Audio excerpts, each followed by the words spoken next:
The autumn wind rattled the brittle leaves across the abandoned town square, carrying whispers of forgotten stories. Sheriff Cole Avery's K-9 Rook paused at the cracked fountain, nose twitching, ears rigid.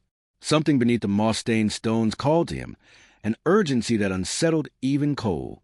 Years of small-town calm had numbed his instincts, but the unease that tightened in his chest now was unmistakable. Rook's claws scraped against metal. A dull thud echoed. Cole's heart skipped. It wasn't just a buried relic. Whatever Rook had found, it carried a voice in the past, a message someone had meant to hide, and perhaps a warning. The town of Merrill's End had always carried a quiet resignation, the kind that settles in the bones of a place like mold on old wood. Streets curled between weathered brick buildings, shutters flapping like tired eyelids, and even the autumn sun seemed hesitant to warm the cobblestones. Sheriff Cole Avery had patrolled these streets for 15 years, and he knew every crack, every echo. Yet today felt wrong. Rook, his black and tan K-9 partner, sniffed the damp leaves around the fountain in the center of the square. The dog's muscles were taut, coiled energy barely restrained, tail flicking with agitation. Cole crouched beside him, running a hand along the dog's coarse fur. "What is it, boy?" he asked, though he already sensed the answer. This wasn't routine. The fountain, abandoned and choked with moss, had long since ceased to flow. Water stagnated at its base, reflecting the gray sky like a tarnished mirror.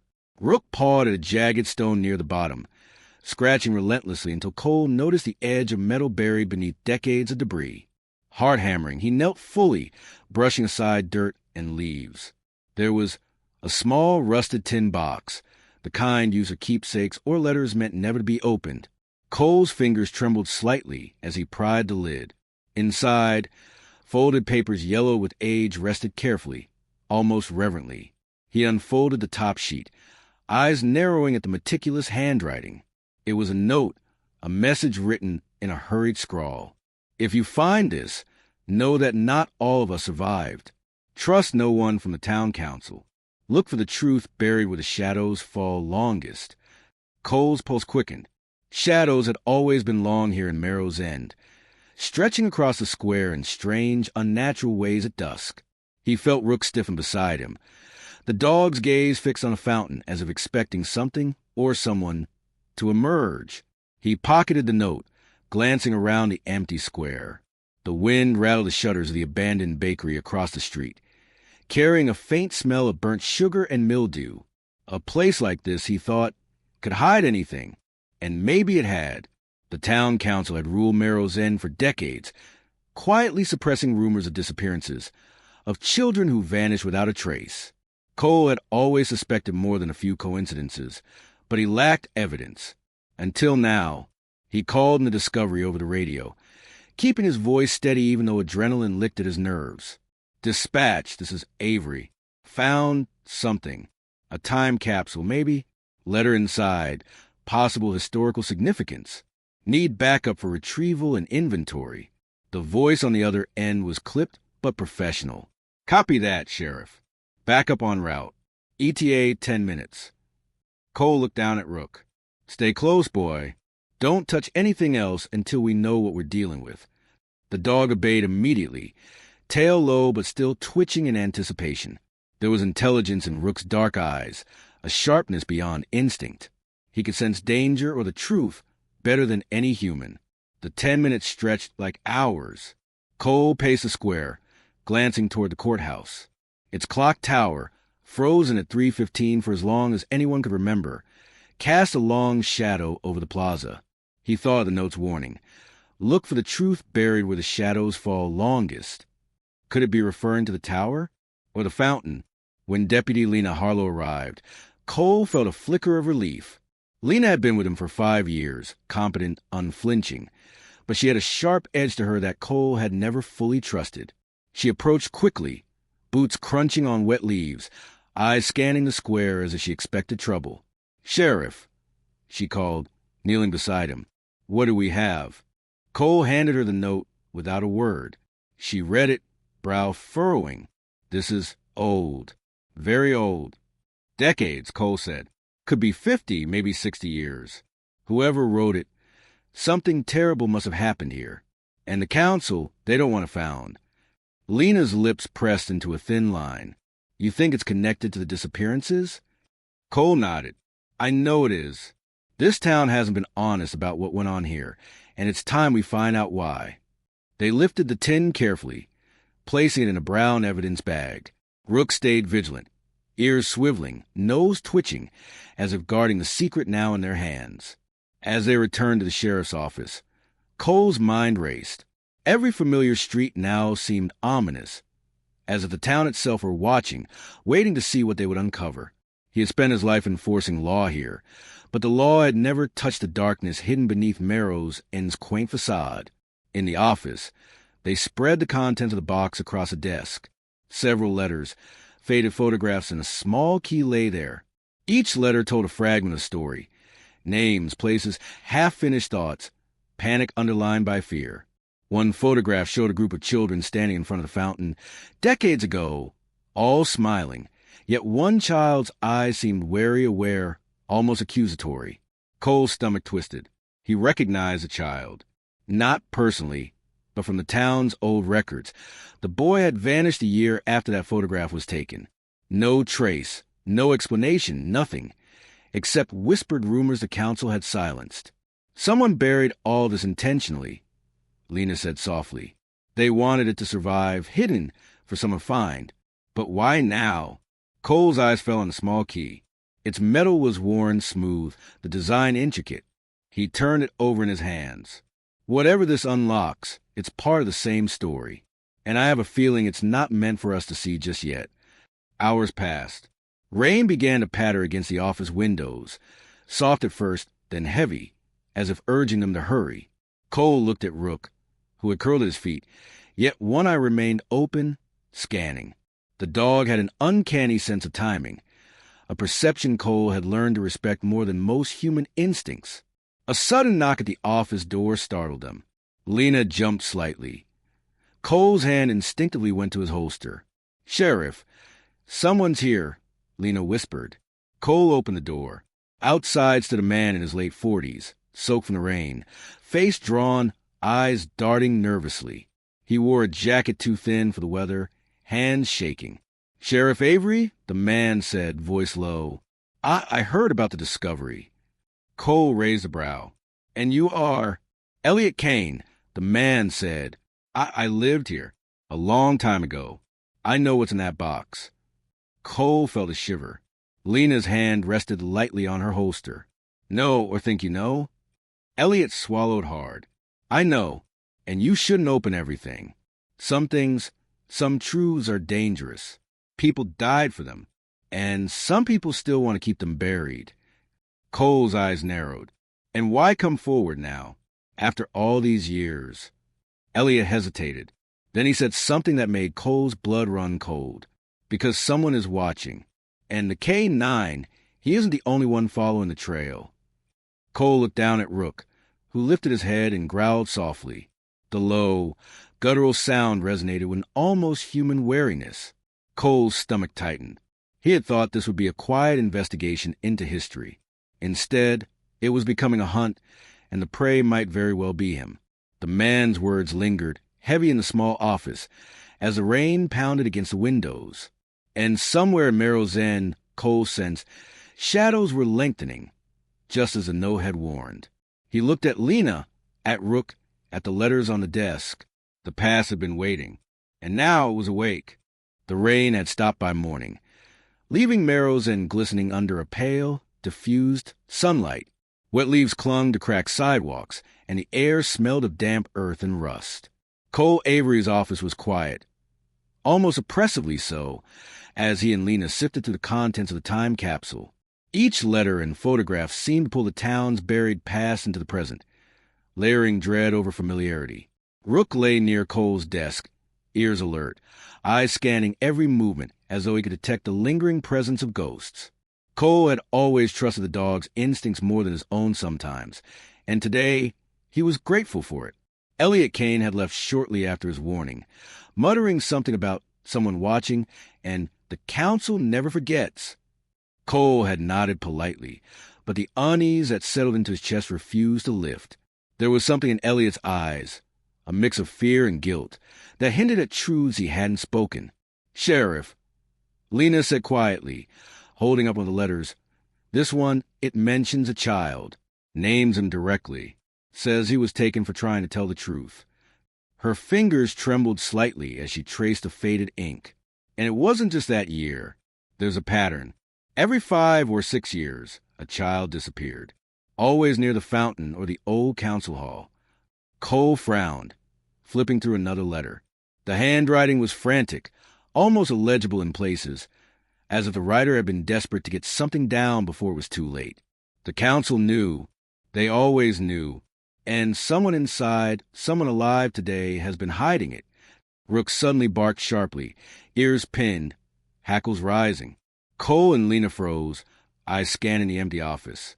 The sound had come from outside, near the alley that led around the courthouse. Cole grabbed his flashlight and holstered his service pistol, signaling Lena to stay close. "Stay alert," he said softly. Rook led the way, moving with deliberate caution. The alley was narrow and filled with the smell of damp brick and rotting leaves. Shadows clung to the walls like sticky webs. The flashlight's beam revealed nothing unusual until it landed on a figure crouched behind a dumpster, clutching something metallic. The figure jumped and Cole instinctively shouted, "Police, show your hands." It was a young man, perhaps 25, drenched, shaking, and holding a rusted padlock in his hands. Cole's stomach sank. "Who are you?" The man's eyes were wide, panicked. I was following you," he stammered. I thought maybe you'd understand." Lena stepped forward, wary. "Understand what?" The man swallowed. "The council, they've been hiding something terrible for decades. I have proof. The K-9, he knows. He led you right here. You don't understand. They'll kill to keep it buried." Cole's pulse quickened. "And you are—" "My name is Simon Reed," he said, voice shaking. "I grew up here. I found out what really happened, and I've been trying to stop it ever since." Cole exchanged a glance with Lena, morally gray, hesitant, possibly lying, but desperate. They had no choice but to hear him out. Simon led them to the outskirts of town, to the old council hall, an imposing stone building abandoned for decades, its windows dark, doors rotting. The fountain was visible from the hall's side yard, and long shadows stretched across the cracked courtyard. "This is it," Simon whispered. "The place the letters mentioned. The truth isn't just in the letters. It's here, hidden beneath the floorboards of the council hall." Cole knelt, brushing dirt from the foundation. Rook pawed the ground eagerly, growling low. The dog's focus was intense, unwavering. Cole hesitated, glancing at Lena, then at Simon. "We'll have to break in. Carefully. We don't know what's waiting for us inside." The hall smelled of mold, dust, and decay. Light from the overcast sky barely penetrated the broken windows, casting long, fractured shadows.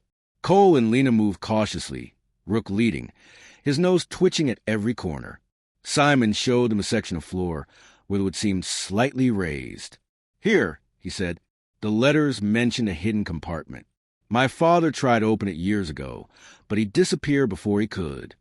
Cole knelt, running his hands over the warped wood. It was brittle, weak from decades of neglect. He lifted the boards carefully, revealing a cavity beneath. Inside was a small wooden chest, bound in iron. Cole's hand shook slightly as he pried it open. Inside were more letters, photographs, and a bundle of old clothes.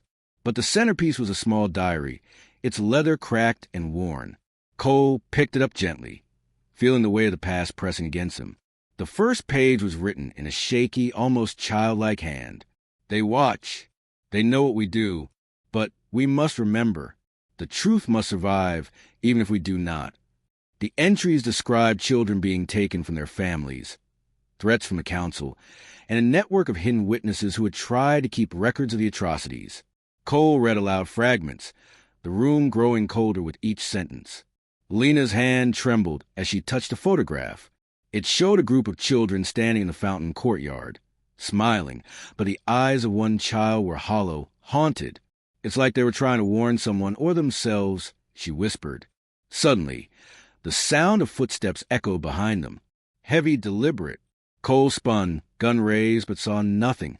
Rook growled, ears pinned forward, hackles bristling. From the shadows emerged a tall man in a dark coat. His face was lined, his eyes hard. "I should have known someone would dig too deep," he said calmly, almost mockingly. "Sheriff Avery, Lena, meddling where you don't belong is dangerous." Cole tightened his grip on his gun. "Who are you?" The man smiled thinly. "I'm someone who ensures Merrill's End stays orderly. You have no idea what you're dealing with." Lena stepped closer to Cole, eyes narrowing. "You mean the council?" The man's smile widened. "I am the council, or what's left of it, and you're too late to stop what's been set in motion." Before Cole could react, the man lunged toward the chest. Rook barked fiercely, leaping, teeth bared, intercepting him. Chaos erupted. Cole and Lena struggled to hold the intruder at bay, while Rook fought with precision born of instinct and training. In the struggle, several letters were scattered, wet from the morning rain that had tracked in, smearing ink and revealing hidden markings, a pattern of symbols and numbers that made no immediate sense but hinted at a location. The intruder finally broke free, disappearing into the shadows with the ease of someone who knew every crevice of the hall. Cole's heart pounded, but his mind raced faster. Whoever had been protecting these secrets was not bluffing. Breathless, Lena looked at Cole. This is bigger than anything we imagined, and he knows the K9 led us here. That dog, he's not just following instinct." Cole knelt beside Rook, running his hands along the dog's back. "No, boy, you're a step ahead of all of us, and we're going to need that edge." Simon, pale and shaking, looked between them. "You don't understand. The council has people in every part of town. Some of them might be your friends. You can't trust anyone." Cole's stomach churned.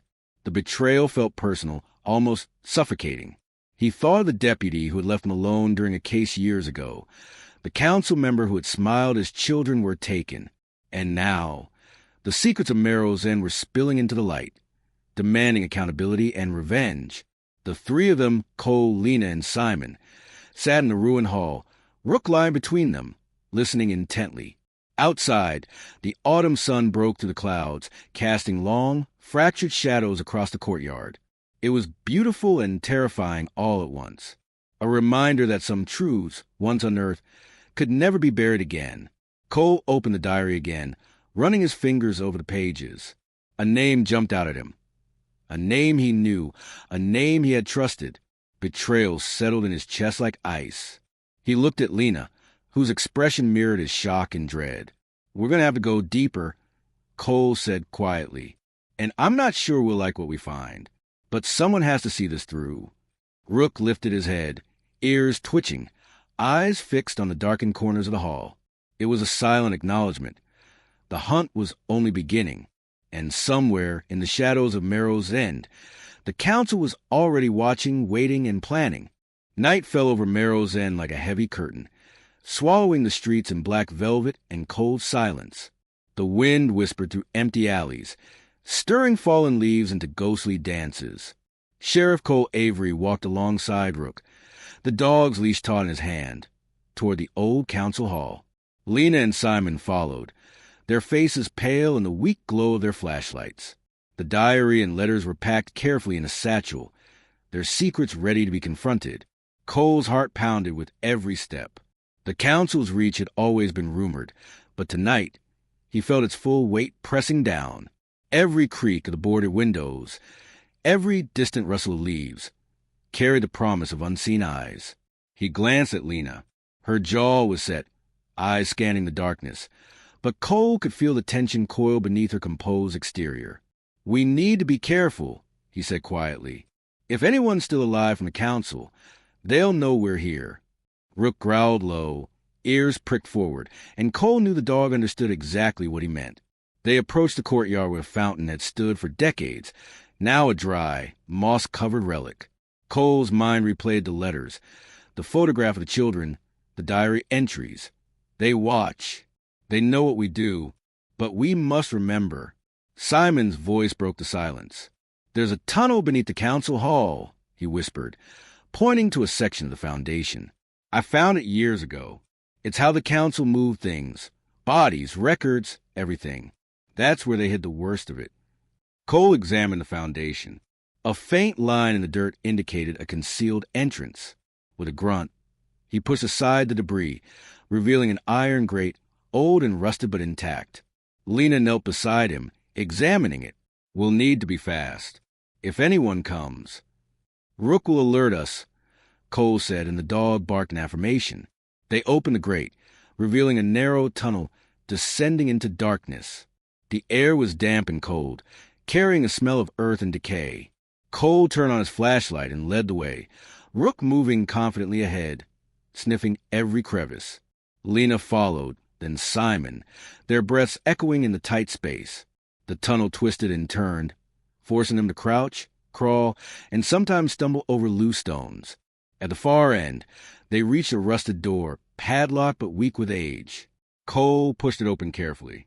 Inside was a small chamber, walls lined with shelves, and on those shelves, dozens of jars, boxes, and bundles. Old files, photographs, newspaper clippings. They chronicled decades of disappearances, hidden evidence, and incriminating proof of the council's crimes. Cole's stomach turned. He ran his hand along a shelf, brushing aside dust, revealing letters that tied local families to unsolved tragedies, including the children's disappearances. Each artifact was a piece of a puzzle decades in the making, a puzzle that finally had a chance of being solved. But then he saw the photograph that made him pause. One of the children in the fountain courtyard photo, smiling in the past, was unmistakably Lena. Her eyes widened as she recognized herself, tiny and terrified in the black and white image. This can't be," Lena whispered, voice tight. I don't remember. Why? Simon stepped back, pale. Some children were taken and returned. The trauma wiped memories, implanted fears some were chosen to forget. You were part of it. Cole's mind raced. Lena had never spoken of this. She had always been strong, meticulous, dedicated, and loyal. But now, the betrayal of memory, of truth buried inside her, hung heavy. He realized the council had manipulated not just the town, but the people he trusted most. Rook found the box, Cole said softly, kneeling beside the dog. And now he's leading us here, to everything they tried to hide. A sound made them freeze, a soft shuffle of feet, then a whispering voice, low and controlled. "Sheriff Avery, I see you made it further than I expected." From the shadows, a man emerged. His coat was black, face partially obscured by a hat. Cole tensed, hand on his holster. "You," Cole breathed, "you're the one who covered all of this up?" The man smiled thinly. "I protected the town. I kept Merrill's End safe in my own way. But truth has a way of surfacing, doesn't it?" Lena's hands trembled, but her voice was steady. "Safe? You call this safe?" The man's gaze flicked to her. I didn't expect you to remember. Clever, resilient. But even so, some truths are dangerous. Some people aren't ready for them." Cole realized the truth hit him like a physical blow. The person in front of them was someone he trusted, a mentor from his early years in force, a man who had guided him, taught him discipline and loyalty. The betrayal was deep, cutting sharper than any danger the council itself posed. Rook growled, stepping forward, hackles raised. The man's smile faltered slightly, but his composure returned. "Ah, the canine. Clever creature. You've led them here." He paused, his voice dropping to a whisper. Perhaps too clever. Cole felt the weight of decisions, decades in the making, pressing on him. Every moment, every life that had been manipulated, every hidden death, all connected to the man before him. "You won't get away with this," Cole said quietly, voice steadier than he felt. The man laughed softly, the sound hollow in the chamber. "Perhaps, but some truths are heavier than justice, and some sins never leave you." Then chaos erupted. The man lunged, grabbing a bundle of letters to destroy them. Rook reacted instantly, snapping at his arm, teeth sinking into fabric. The man roared, shoving Rook back, but Cole tackled him, wrestling him to the ground. Lena and Simon helped subdue him, pinning him as papers scattered across the dusty floor. In the struggle, one bundle opened, revealing a photograph that sent a shock through Cole. A hidden camera shot of the very chamber, taken years ago. Someone had been documenting every step they would take, tracking their discovery. The council, or remnants of it, had been anticipating them. Cole realized the full danger. This was bigger than just hidden letters and forgotten children.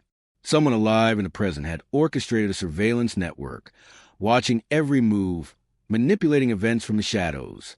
He took a deep breath, steadying himself. "We finished this," he said. "We expose everything." Hours passed as they cataloged every document, every photograph, every shred of evidence. The chamber became a map of secrets, a repository of betrayal, suffering, and survival. Cole looked at Lena, whose hand shook as she clutched a photograph of herself as a child, haunted but alive. "You remember now," Simon said softly. "Everything." Lena nodded, tears welling.